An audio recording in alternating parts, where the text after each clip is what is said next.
সন্তুষ্ট আনচেলত্তি, বললেন আত্মবিশ্বাস আরও বেড়েছে। দেখুন ম্যাচ হেরে যা বলল। দুই দলের আক্রমণ ভাগে ছিলেন ৪ জন করে খেলোয়াড়। মুখোমুখি হয়েছিল বিশ্বের অন্যতম সেরা দুই ফরওয়ার্ড জুটিও। স্কোরলাইনে অবশ্য তার ছাপ খুব একটা বোঝা গেল না।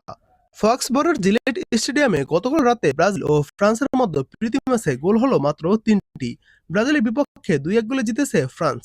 ম্যাচের শেষে ব্রাজিল কোচ কার্লো আনচেলত্তি বলেছেন তিনি অর্ধেক সন্তুষ্ট। রসিকতা করে কেউ কেউ বলতে পারেন ব্রাজিল আরেকটি গোল করলে আনচেলত্তি বুঝি পুরো সন্তুষ্ট হতেন। না মানে ১ গোলে যেহেতু অর্ধেক সন্তুষ্ট, ২ গোলে তাহলে পুরো, আর ম্যাচটাও তাহলে ড্র হতো। কিন্তু বাস্তবতা হলো সেটা হয়নি। ম্যাচের প্রায় শেষ ৪০ মিনিটে ১০ জনে পরিণত হওয়া ফ্রান্সের জালে ভিনিসিয়াস জুনিয়ররা গোল করতে পারেনি। তাতে ম্যাচটি হেরে ফ্রান্সের বিপক্ষে নিরপেক্ষ ভেন্যুতে ১৯৫৮ বিশ্বকাপের সেমিফাইনালের পর জয়বঞ্চিত থাকার ধারা ভাঙতে পারল না ব্রাজিল। বিশ্বকাপের আগে ব্রাজিলের এমন পারফরম্যান্স অবশ্য আনচেলত্তির কপালে দুশ্চিন্তার ভাঁজ উকি দেবে।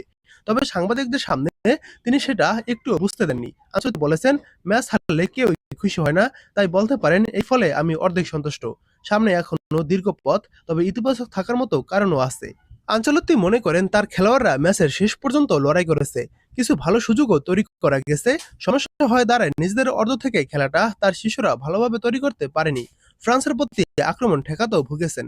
তবুও দল শেষ পর্যন্ত লড়াই করায় এই অর্ধেক সন্তুষ্টির ম্যাচেও নিজের ইতিবাচক থাকার জায়গাগুলো দেখিয়ে দেন আনচেলত্তি।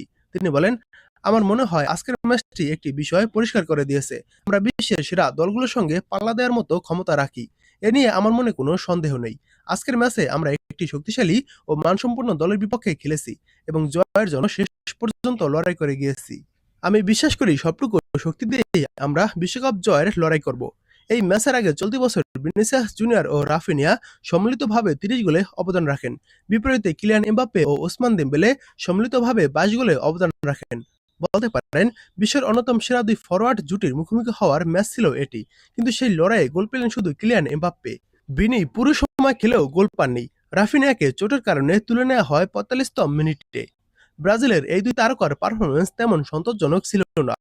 সাংবাদিকরা এ নিয়ে প্রশ্ন তুললেও আনচেলত্তি পাত্তা দেননি। তিনি বলেন, আমার চোখে অপূর্ণতা বলতে কিছু নেই।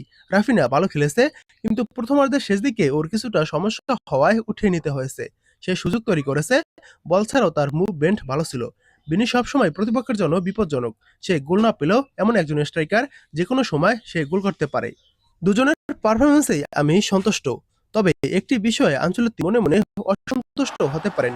সিলেট স্টেডিয়ামে ৬৫,০০০-এর বেশি দর্শকদের মাঝ থেকে নেইমার নেইমার স্লোগান তুলেছিল ব্রাজিলের সমর্থকরা।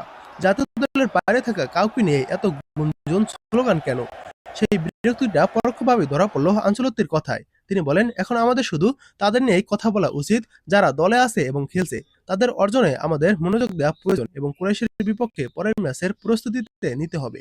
বাংলাদেশ সময় আগামী ১ এপ্রিল ভোরে দ্বিতীয় ম্যাচে ক্রোয়েশিয়ার মুখোমুখি হবে ব্রাজিল। আগামী ১১ জুন থেকে শুরু হতে যাওয়া বিশ্বকাপের আগে এটাই হবে ব্রাজিলের শেষ প্রীতি ম্যাচ। অন্তত এখন পর্যন্ত সূচিটা এমনই, তাই প্রস্তুতি যা সেরে নেয়ার। এর মধ্যে স্বার্থ হবে আনচেলত্তিকে। সেজন্যই সম্ভবত ফ্রান্সের বিপক্ষে পারফরম্যান্স নিয়ে ইতালিয়ান এই কোচ খুব একটা কাটাছেঁড়া করতে চাইলেন না।